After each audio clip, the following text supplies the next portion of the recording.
Kapag binuhay mo kasi to, parang sa LX20, sa ibang mga amplifier din na once na binuhay mo tapos in-off mo siya, iilaw dapat yung clip. Meaning, gumagana or working yung clip na section. Pansinin nyo. Okay, normal siya. I-off natin ha. I-off ko siya. Off ko. Pansinin nyo, iilaw yan. O, di ba? Tayo to, RU. Katapos ko lang gumawa ng crown na CE, ito, CE 500. Ngayon, next natin ito, CE pa rin. CE. CE5 na ace naman ito. Wow I love you CE5. Ang dami natin gawa nito ngayong December Na CE5 galing kay Sir Robin ng Fairview, Quezon City. Okay, shout out and then maraming salamat kay Bossing na pinagkatiwalaan tayo na gawin yung unit nila. History. Ito, ang sabi daw, kaya dinala ito sa atin, wala daw siyang audio. Okay, wala daw siyang audio. Ngayon, and then sabi daw parang may pumutok o ano. Tapos napagawa na to. Napagawa na, may history na. Ngayon, sabi ko, package yung gawa natin dito. Repair and then maganda tayo ng output. Yan, maganda tayo ng output. Tapos maglagay tayo ng fuse. Yan, maglagay tayo ng fuse dito kasi wala itong fuse.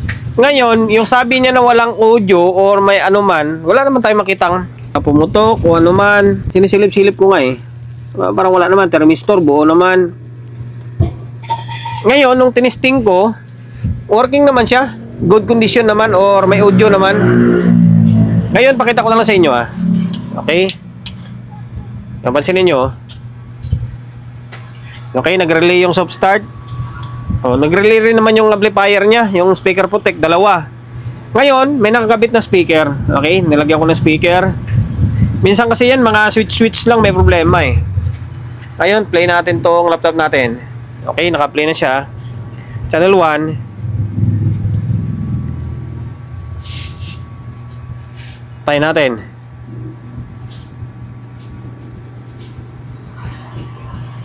Parang walang audio.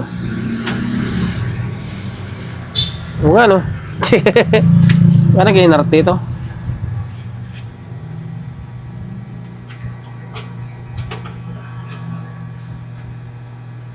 Oo nga, bakit parang walang audio? Kumagana na may laptop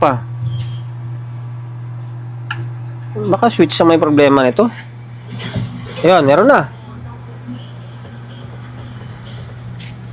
Hindi, tapos kabila yata ito eh. Okay. Okay, may audio na. Ito. Parang may problema yung control. Parang may problema eh. Okay.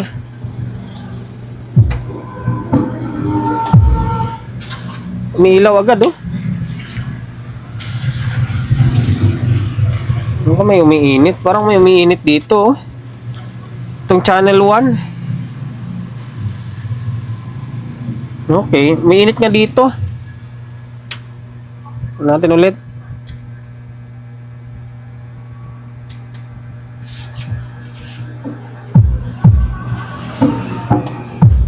Nagpo-protect Madadali yan. May problema nga. Akala ko kanina okay. Ayan, may jumper na siya. May story na ng repair. Ngayon, may mga napansin ako ito. Ito, para saan to? Saan nakakunik to? Binunot. Ito, may nakabunot. Isa. Tapos siniksik ko. Malamang may kababalagan na naman dito, pre. Yan, paring Rico. May kababalagan na naman dito. Ito. Nakaangat to.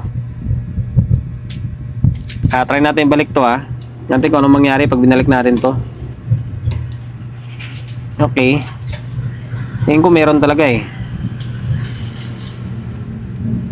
balik natin. Matigas Okay, malaman na lang natin mamaya pag nakabalik na.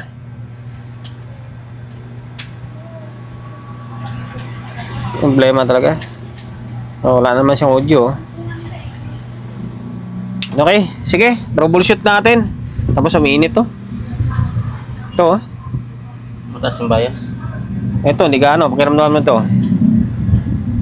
Okay, yun pa rin naman. Ang gagawin natin dito, i-fix bias, nadagdagan ng output, tapos lalagyan ng fuse, and then, sige, dagdag na natin yung kanya. Siyempre, alam ka naman magpa-package ka na yung repair, hindi mo magagawa, di ba? Tapos, hanapin natin tong problema nito. Bakit? May nakatagong sikreto dito. Nakangat eh, inangat nila. Kaya unang gumawa, inangat nila. Ito guys ha, makasabihin nyo naman, naninira naman tayo ng kapwa natin. Okay, hanapin ko muna. Ngayon, focus ako sa may, ito na agad, channel 2 na to. Ibabalik ko ito, ibabalik natin tong pinakasakit niya. Tapos tingnan natin kung ano magiging labasan niya.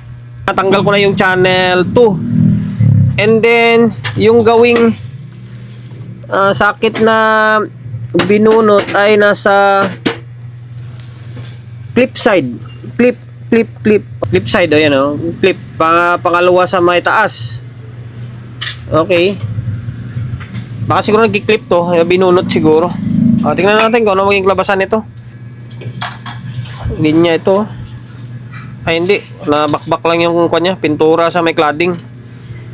Ngayon, na-fix bias na nila. Naka-fix na, or fix tuloy.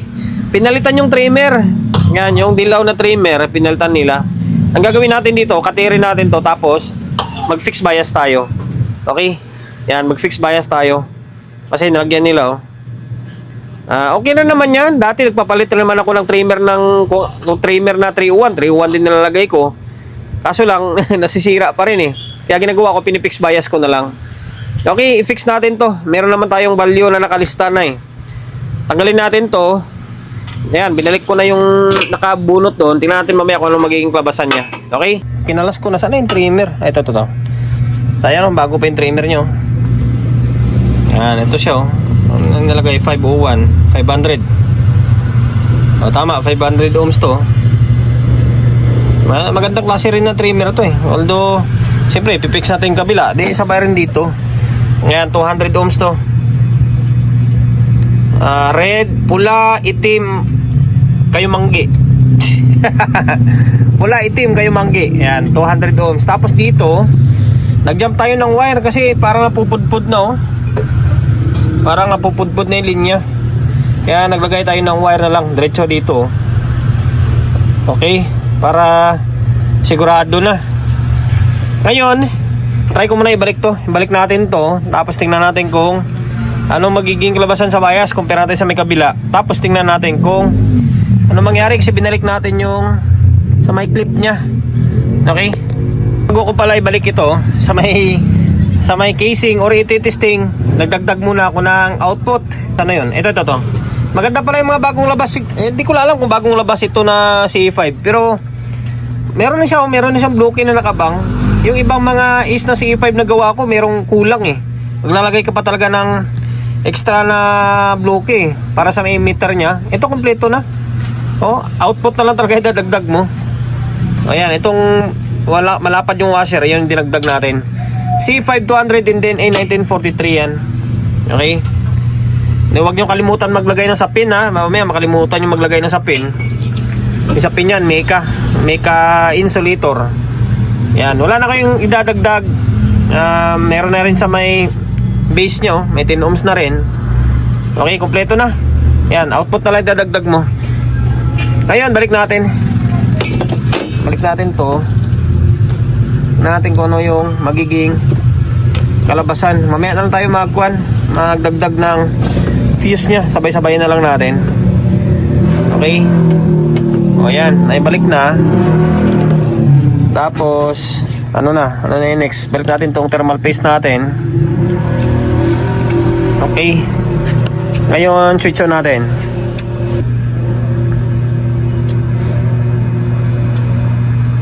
Parang wala namang clip. Okay, arrange natin ng 2.5 yung tester natin. Okay, ayan, wala namang output yan, wala namang input. Ngayon, suka tayo, baliktad. Try natin kung hindi baliktad tong unang salang natin. Ayan natin. Okay, baliktad. Ano, baliktad talaga oh. Bira na yan. Yan sabi ko sa inyo eh. Swerte na yan kung hindi magkabaliktad yung salang natin eh. Ito, dito. Ayan. Nasa magpo 0.26. Ito yung stock niya. Ito yung stock. Okay, halos parehas, oh. Diba? Halos walang labis, walang kulang yan. Op, yeah, mag-ingat. Parang nawala na yung bias niya. Babago talaga siya, oh. Baka siguro kanto, eh. May problema talaga rito siguro. Oh, biglang bumaba, oh. Diba? Biglang bumaba. May problema yan kung ganyan. Dito yan, oh. Kaya siguro pag pinipihit mo is nagpo-protect siya. Pero dito, okay na to, normal na to. Yan, gamit natin is 200 ohms. Ngayon, maklasin natin to. Tapos, yun na, i-fix na rin natin, lintik na yan. Nabaklas ko na yung channel 1 pala. Channel 2 ako. Channel 1. Ngayon, iba naman yung trimmer, oh. Maring stock pa ito. Maring stock pa. Ngayon, ang proseso, same lang din, oh. Katirin to. Katirin to dito. Tapos, oh, katirin to. Nalaglag na. Okay, yan, putol na. Ngayon, halos same lang din proseso dun sa may kabila. Nilagyan natin ng wire. Nilagyan din nila. Ayan, oh, naglagay rin sila ng wire. Papunta dito. Ayan. Para siguro nangingitim na rin yan. Or para malapit na maputol. Nag-jump na rin sila. Ngayon, same lang din ang gagawin natin dito. Gamit natin dyan ay ito, 200 ohms pa rin. Okay, 200 ohms pa rin naman ito. Ngayon, putulin natin to. Tsaka ihinang natin. Yung paghinangan dito ay gilid-gilid lang. Gilid-gilid lang kasi yung gilid na to sa gawing kanan, tapos yung gawing taas, magkadugtong lang yan. Ayun, ang paglalagyan mo, gawing kanan na yan, tapos yung gawing kaliwa. Or gawing kaliwa, tapos gawing taas na to. Okay, yan, 200 ohms to. Ayaw kasi mag-focus, eh. Yan, 200 ohms, oh. Okay, lalagyan natin, tapos sabay, dagdag na rin ng output. Naka-fix bias na rin tong channel 1. Yan, tapos nag-add na tayo ng power transistor dyan, ha. Same lang din ang proseso nito. Doon sa may kabila, magdagdag ka ng output, C5200, tapos A1943. Gamit ka na sa pin. Ayan, gamit ka na sa pin. Kasi hindi pwede walang sa pin. Okay, ayan. Meron yan. Ayun, kompleto na yung output. Tapos naka-fix bias na. So, ngayon, balik natin. Para makapag-testing tayo mamaya. Balik natin to. Overtime kami ngayon. Kasi petsa 28 na. May naabot tayong gawa. Okay. Tapos balik natin to. Ayan. Ngayon, nakabalik na yan. Okay, switch on natin. Kapag unang ilaw, parang hindi gumagana yung clip dito, ah. Parang hindi talaga gumagana yung clip dito. Ayan, nag-normal siya. Tingnan natin yung biasing niya. Okay, dito. Ayan, yung bias niya lagpas ng 0.25. Dapat dito parehas lang din. O ayan, ayan, 0.26. Okay. Nagpamaas na siya, naging normal na yan kapag ganyan. Ngayon, maglagay ako ng audio input. Tapos, ay hindi na, mamaya na lang pala. Para dire-diretso na lang tayo. Maglagay na muna ako ng fuse. Yung lalagyan natin ng fuse dito ay low rail, pula, hindi asol. Ayan, pula, and then asol. Yung ito ay, yung asol na ito, tapos pula sa may low positive, low negative. Hindi, pula ito. Yung asol na to, tapos yung pula sa may kabilang side. Ayan, pula sa may kabilang side. Ayan, lalagyan natin. Okay, maglalagay ako muna ako ng fuse. Naglagay na ako ng fuse, ha. Nilagyan natin is, kung may makita kayong L negative and then L positive, yun, low voltage yan. LV pala, LV negative, LV positive. Yan, low volts positive, low volts negative. Yan, ito siya. Pangalawa sa may itim, tapos asol. Yan, ito nilagyan natin. Merong fuse yan sa loob. Ito. Okay, meron siya. Yan, meron. Pinutol lang natin, tapos dinugtong lang natin. Para-paraan lang, Same din dito sa may blue. Ayan, oh. Okay, ganun din dito sa may kabila. Blue, and then yung blue na yan, pangalawa sa dulo. Ganun din yung pula. Pangalawa sa dulo din, katabi nun itim. Ayan, itong pula na to is positive high rail ito. Sa low negative tayo naglalagay. Okay? Ayan, meron mga fuse yan sa loob mo. Meron. Tapos dito, meron din, oh. Ayan, mamaya itatali natin to, lagyan ng shrinkable tube. Sa ngayon, okay, may nakakabit na speaker. Laptop natin, play natin. Ngayon, switch on. Kung mapapansin nyo, parang di umilaw talaga yung clip nyo. Parang di umilaw. Dapat, unang kanyan, iilaw saglit yan eh. Baka mamaya, pundi pang lintik na yan. Okay, ngayon, tayo lang natin. Laptop natin kakagana lang yun.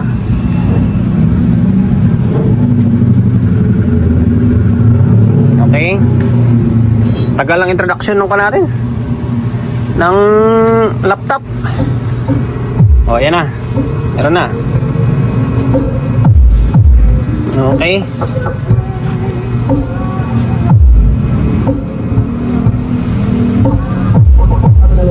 Wala na, hindi na namugpano. Hindi na bumibigay yung ka natin. Okay na, maka-copyright pa tayo. Okay lang, fixed bias lang katapat niyan. Ngayon, yung tinanggal nila, binalik natin yun, ha. Yung clip na yun, binalik natin. Yung clip na nakahang, binalik natin yun. Ngayon, ang gagawin natin ay ito, dapat tapos na tayo ngayon, di ba? Ngayon, ayan, papansinin nyo, dapat ilaw yung clip. Ilaw dapat talaga yan. Yan, meaning working yung clip niyan. Once na tinutudo siya, iilaw yung clip dapat. Okay, dito baka mamaya nihang din to. Double check ko, ah. Teka lang, ah. Sana yung kapares niyan. Ako, hindi naman. Check ko, baka pundi lang. Okay, baklasin ko muna yung front panel saglit. Kinalas ko na yung front panel. Good yung ilaw, walang pundi. Ang problema dito, sana yung wire kanina. Itong wire, ito. Ayan, kinalawang. Oh. Kinalawang. Ngayon pinutol ko to kasi balak kong irekta dito. Kasi naputol yung paa nyo. Mapapansin nyo. Yung sa dulo niya, no, putol, oh. Kinalawang. Kaya gagawin ko dyan, ihinang ko to doon sa puno. Tapos biyaking ko to. Bibiyaking ko tong yung kinalawang na to na side. Para yung tatlo niyan maiwan. Okay? Diskarte lang. Kinalawang pala siya, oh. Kaya siguro nihang ito kabila para pantay na wala na talagang clip. Okay? Kaya pala sabi ko may kababalaghan talaga eh. Okay, ngayon diskartehan ko to, ah. Putulin ko muna to. Ay, naputol ko na to tapos hinang na lang. Hinang tapos ibalik yung tatlo. Okay? Diskarte lang, ah. Umiilaw na siya, oh. Mapapansin nyo. Diba? Umiilaw na siya, oh. Kasi binuway ko yan. Tapos kapag binuway mo kasi to, parang sa LX20, sa ibang mga amplifier din na once na binuway mo tapos in-off mo siya, iilaw dapat yung clip. Meaning gumagana or working yung clip na section. Pansinin nyo. Ay, naka 220 na pala tayo, ha. Ay, naka 220 na siya, oh. Wala na yung bulb natin, ha. Okay, tingnan nyo. Okay, normal siya. I-off natin, ha. I-off ko siya, ha. Off ko. Pansinin nyo, ilaw yan. O, di ba? Ang nangyari kasi hindi umilaw ito. Hindi umilaw yung clip dito. Kasi nga kinalawang diyan. Ngayon, ang ginawa ng unang gumawa ay para pantay na lang siya na pati dito hindi na rin ilaw, binunot yung sa may clip niya. 'Di ba? Hindi nanap yung solusyon. Okay, working na 'yan, oh. Dapat ganun. Oh, ayan. Lakas. Ang lakas. Okay. Kapag nasobrahan sa volume yan, yung clip, ilaw yan. Kung mag-aaktibo yung clip natin. Okay? Oo. Okay. Ngayon, okay na. Ano pa ba gagawin natin? Wala na. Nakapag-fix bias na tayo. nakapag-add na tayo ng fuse, may fuse na yan. Tapos nakapag-add na tayo ng power transistor. Tapos nahanap pa natin yung linya ng clip. Okay, kaya nagtataka ako bakit nakahang. Okay, naway nakapagbigay ideya ulit tayo sa mga kapwa natin technician na medyo bago-baguhan lang. Okay, sa mga master or mga veterano dyan, bali basic na lang sa kanila ito kung paano gawin itong Ace na C5. Kung gusto nyo patibayin, sundin nyo na lang yung na-discarte natin. Fixed bias nyo, lagyan nyo ng 200 ohms. Tapos kung gusto nyo magdagdag ng output, yan, dagdag kayo. Tapos kung maglagay kayo ng fuse, yan, sundan nyo lang kung saan ko parte na side yung nilagyan ko ng fuse, di ba? Laking tulong yan. And then dahil umabot ka sa part ng video natin na ito, hindi ka pa rin nakapag-subscribe, pakisubscribe na ang YouTube channel natin. Pindutin mo ang bell button sa gilid, select mo yung all. Ayan, kapag napindot mo na yan, manonotified ka kapag meron tayong bagong upload na video. Ga-upload tayo ng video isang beses, dalawang beses kada araw. Okay? God bless and then peace atin lahat.